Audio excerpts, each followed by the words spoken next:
이 애니메이션 영화는 1988년에 제작되어 수백만 명의 사람들을 울렸습니다. 전투기가 하늘을 굉음을 내며 날아다니고 공습경보 사이렌이 울리고 땅 위의 사람들은 황급히 도망칩니다. 오빠는 급히 마당에 음식을 묻고 여동생은 아직 무슨 일이 일어나고 있는지 이해하지 못하고 그저 신기해합니다. 다리가 불편한 어머니는 몇 마디 당부를 하고 먼저 피난을 갑니다. 오빠는 그 후 여동생을 업고 집을 나서면서도 여동생이 가장 좋아하는 인형을 잊지 않고 챙깁니다. 이때 소이탄이 비처럼 쏟아지고 그들이 얼마 도망치지 못했을 때 불길이 번져 순식간에 마을 전체가 불바다가 됩니다. 사람들은 공황 상태에 빠져 도망치다가 넘어져 죽습니다. 두 남매는 다행히 공습에서 살아남아 하수구로 피신합니다. 이때 여동생도 전쟁의 참혹함을 의식하고 오빠의 손을 꽉 잡습니다. 죽음은 어린아이에게도 공포감을 줍니다. 여동생은 신발 한 짝을 잃어버리고 오빠는 새 것을 사주겠다고 말합니다. 여동생은 자신에게 돈이 있다고 말하며 지갑을 꺼내 오빠에게 건네주며 자신의 부유함을 자랑합니다.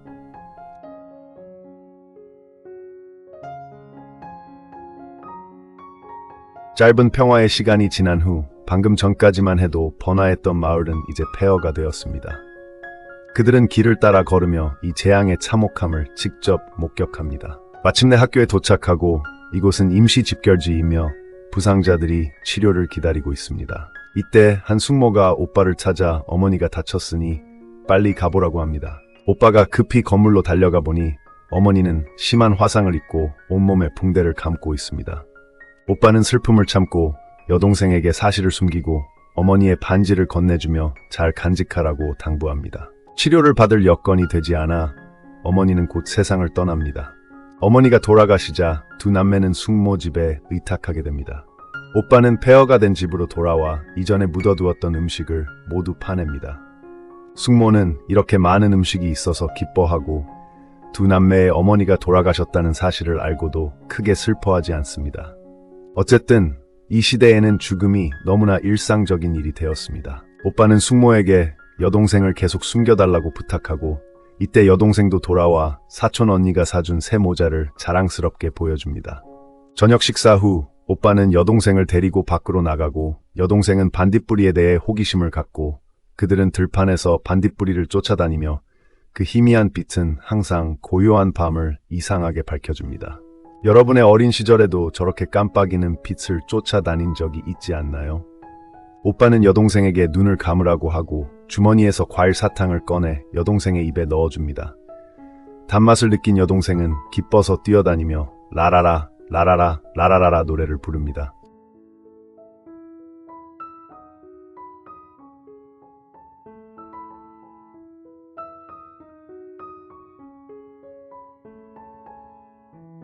하아! 날이 갈수록 오빠는 하루 종일 집에 누워있고 숙모는 오빠에게 학교에 가라고 하지만 학교는 불에 타버렸고 오빠는 전쟁터에 있는 아버지에게 편지를 보냈지만 아직 답장을 받지 못했습니다. 남의 집에 오래 얹혀 살다 보니 차이가 점점 드러납니다.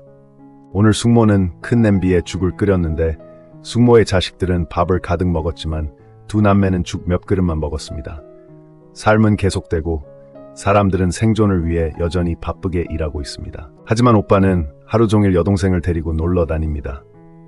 그들은 해변으로 가서 모래사장에서 서로 쫓아다니며 마치 이 전쟁이 그들에게 고통을 가져다 주지 않은 것처럼 행동합니다. 혹은 그렇게 해야만 오빠는 자신을 마비시키고 그런 일들을 생각하지 않을 수 있을 것입니다. 음식은 빠르게 부족해지고 숙모는 그들의 어머니가 살아 생전 입었던 옷을 가져다가 식량과 바꾸려고 합니다. 여동생은 동의하지 않고 숙모의 손을 꽉 잡습니다. 결국 오빠는 여동생을 안고 숙모가 옷을 가져가게 하고 여동생은 그 때문에 오빠에게 화를 냅니다. 하지만 저녁에 따뜻한 밥을 먹을 때 여동생은 다시 기뻐하며 배부르도록 그릇을 비웁니다. 하지만 오늘 저녁뿐이고 다음날 그들은 다시 묽은 죽만 먹게 되고 숙모의 자식들은 주먹밥을 먹습니다. 왜냐하면 그들은 이 가족을 위해 일하는 사람들이기 때문입니다. 여동생은 죽을 먹기 싫어하고 오빠는 오늘 저녁에는 주먹밥을 먹을 수 있다고 달래지만 숙모는 오빠를 꾸짖으며 네가 죽만 먹기 싫으면 이 집을 위해 뭔가를 해야지 라고 말합니다. 여동생은 화가 나서 그건 우리가 바꾼 쌀이야 라고 말합니다. 갈등은 결국 폭발합니다. 숙모는 그렇다면 우리는 따로 살고 앞으로 스스로 알아서 하자라고 말합니다. 그래서 오빠는 여동생을 데리고 은행에 가서 어머니가 살아 생전 저축해놓은 돈의 일부를 인출합니다. 여동생은 또래 아이들이 엄마 옆에 있는 것을 보고 마음이 아프고 오빠는 여동생에게 사탕을 하나 넣어줍니다. 그 달콤함은 항상 여동생의 슬픔을 쉽게 쫓아냅니다. 그들은 주방용품을 사고 여동생에게 좋아하는 빗도 사줍니다. 폭우가 쏟아지고 우산은 구멍이 났지만 그들의 기쁨에는 전혀 영향을 미치지 않습니다. 여러분에게 말씀드리겠습니다.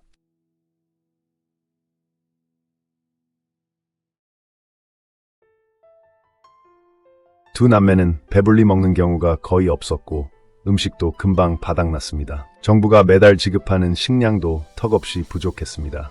길을 가다가 여동생은 사탕을 먹고 싶어서 사탕 헛을 꺼내 흔들어 보지만 아무 소리도 들리지 않자 서러워서 울음을 터뜨립니다.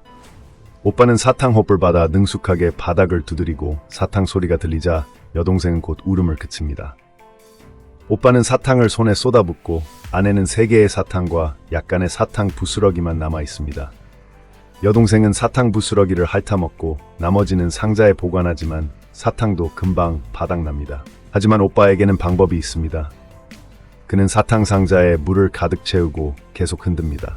방에 돌아와서 여동생은 달콤한 설탕물을 마시고 얼굴에 행복한 표정을 짓습니다. 밤에 어머니가 그리워 여동생은 끊임없이 울고 울음소리 때문에 온 집안 사람들이 잠을 이루지 못합니다.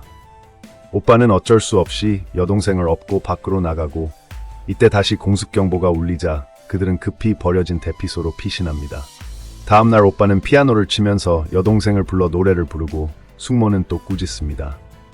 숙모의 잔소리를 듣고 여동생은 더 이상 숙모 집에서 살고 싶지 않다고 말합니다. 여동생이 더 이상 괴로움을 겪지 않도록 오빠는 여동생을 데리고 대피소로 이사하기로 결정합니다.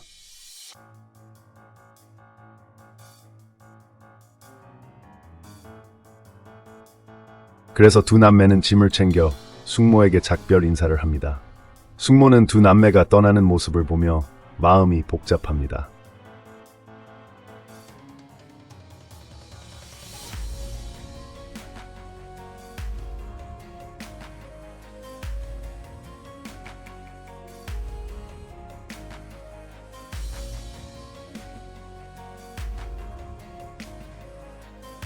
그들은 강가에서 달팽이를 잡고 나무를 주워 불을 피우고 음식을 익혀 배불리 먹습니다. 밤에 동굴 안에는 불이 없어서 오빠는 반딧불이를 잡아다가 불을 밝힙니다. 장난감이 없어서 오빠는 여동생에게 이야기를 들려주고 비록 부족하지만 두 남매는 아주 편안하게 살아갑니다. 여동생의 순진함은 오빠에게 모든 것이 그렇게 나쁘지 않다는 것을 알려주지만 그것은 아이가 보는 세상일 뿐입니다. 다음날 오빠는 물을 길어 오다가 여동생이 죽은 반딧불이를 묻고 있는 것을 봅니다. 여동생은 엄마가 돌아가셨을 때도 무덤에 묻혔나요? 라고 묻습니다. 숙모가 여동생에게 사실을 말해준 것입니다. 혼자서 견뎌왔던 오빠는 참았던 눈물을 터뜨리고 처음으로 울음을 터뜨립니다. 시간이 흐르고 두 사람은 더 이상 먹을 것이 없어서 오빠는 여동생을 데리고 농부들에게 도움을 구걸할 수밖에 없습니다. 하지만 전쟁통에 누구나 자기 몸 하나 건사하기도 힘든데 누가 남을 돌볼 여유가 있겠습니까? 다른 방법이 없어서 그들은 밭에서 음식을 훔쳐 먹을 수밖에 없고 훔친 음식을 다 먹으면 강에서 개구리를 잡아먹습니다. 점차 여동생의 몸에도 병이 나타나기 시작합니다. 여동생의 등에는 땀띠가 많이 나고 머리카락에는 벼룩이 가득하고 배도 자주 심하게 아픕니다. 그날 밤 오빠는 다시 밭에 가서 음식을 훔치다가 농부에게 발각되어 흠씬 두들겨 맞고 경찰서로 끌려갔습니다. 경찰은 불쌍한 아이를 보고 농부를 쫓아내고 오빠를 풀어주었습니다. 경찰서에서 나와보니 여동생이 몰래 따라와 밖에서 기다리고 있었고 오빠는 다시 한번 울음을 터뜨렸습니다. 여동생은 오빠에게 어디가 아픈지 걱정하며 물었고 의사를 불러 주사를 맞게 해주겠다고 했습니다. 이 말을 듣고 오빠는 여동생을 꽉 껴안았습니다. 그날 이후 오빠는 더 이상 밭에서 과일을 훔치지 않았고 공습이 있을 때는 다른 사람의 집에 몰래 들어가 기회를 틈타 음식을 가져갔습니다. 하지만 이것으로도 상황은 나아지지 않았고 오랜 영양실조로 여동생의 몸은 점점 약해져 음식을 삼키는 것조차 힘들어졌습니다. 다시 공습이 닥치자 모두가 도망치기 바빴지만 오빠는 사람들을 해치고 반대 방향으로 달려갔습니다. 이것이 오빠에게는 유일한 기회였기 때문입니다. 밤새도록 이어진 공습 속에서 오빠는 뚱뚱한 사람으로 변장하여 음식을 가득 가지고 돌아왔습니다.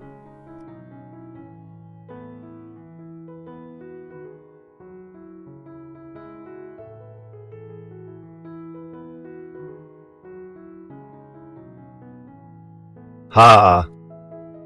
하지만 공습이 항상 있는 것은 아니었고 한번 배불리 먹으면 수많은 굶주린 밤이 이어졌습니다. 오늘 오빠는 밖에서 돌아오다가 여동생의 인형이 땅에 떨어져 있는 것을 발견하고 곧이어 여동생이 기절한 것을 보고 급히 병원으로 데려갔습니다. 여동생은 옷을 걷어 올렸고 온몸에 땀띠가 나고 갈비뼈가 튀어나온 모습은 정말 가슴 아팠습니다. 의사는 여동생이 영양실조라고 말했지만 오빠는 영양이라는 약이 무엇인지 알지 못했습니다. 집으로 돌아오는 길에 여동생이 목이 말라하자 오빠는 얼음 조각을 주어 여동생에게 물려줄 수밖에 없었습니다. 오빠는 여동생에게 무엇을 먹고 싶은지 물었고 여동생은 음식을 줄줄이 말했습니다. 하지만 오빠가 도시에 가서 돈을 가져오겠다고 하자 여동생은 오빠도 엄마처럼 떠날까봐 두려워 울면서 오빠에게 가지 말라고 애원했습니다. 아무것도 필요 없다고 했습니다. 알았어, 착하지. 이제 울지 마. 오빠는 아무데도 안 갈 거야. 약속할게. 오빠는 항상 네 옆에 있을 거고 절대 너를 떠나지 않을 거야. 이제 그만 울고 오빠가 맛있는 음식 많이 구해다 줄게. 알았지?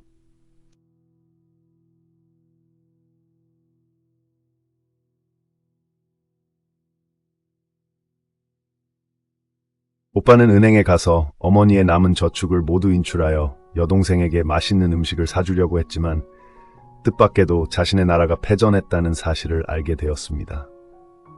그것은 아버지가 이미 오래전에 돌아가셨다는 것을 의미했지만 오빠는 슬퍼할 틈도 없었습니다. 배고픈 여동생이 집에서 기다리고 있었기 때문입니다. 오빠는 음식을 가득 가지고 동굴로 돌아왔습니다.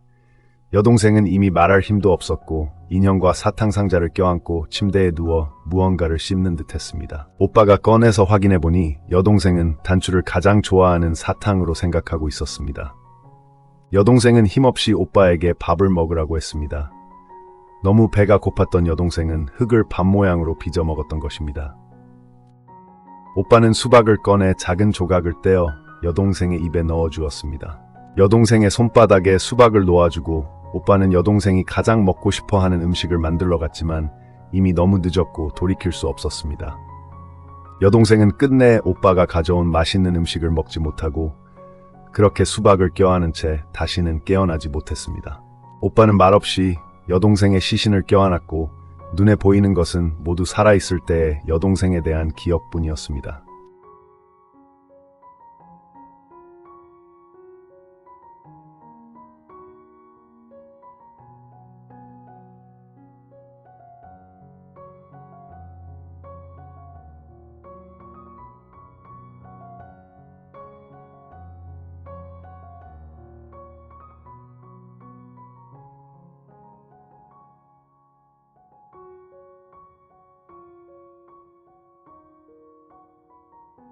결국 오빠는 여동생을 화장했고 불꽃이 꺼져가면서 여동생은 반딧불이가 되어 하늘로 날아올랐습니다. 여동생의 장례식이 끝나고 오빠는 여동생의 유골을 가장 좋아하는 사탕 상자에 담았습니다. 오빠는 여동생의 유골을 가지고 그곳을 떠나 도시로 갔고 다시는 돌아오지 않았습니다. 어느 날 오빠도 굶주림으로 역에서 쓰러졌고 마지막으로 떠오른 것은 여동생의 모습이었습니다. 역의 청소부는 오빠의 몸에서 사탕 상자를 발견하고 아무렇게나 들판에 던져버렸습니다. 상자 뚜껑이 열리고 안에는 여동생의 유골이 들어 있었습니다. 반딧불이의 빛 아래 여동생의 모습이 나타났습니다. 적어도 이 세상에서는 오빠가 항상 여동생 곁에 있었습니다.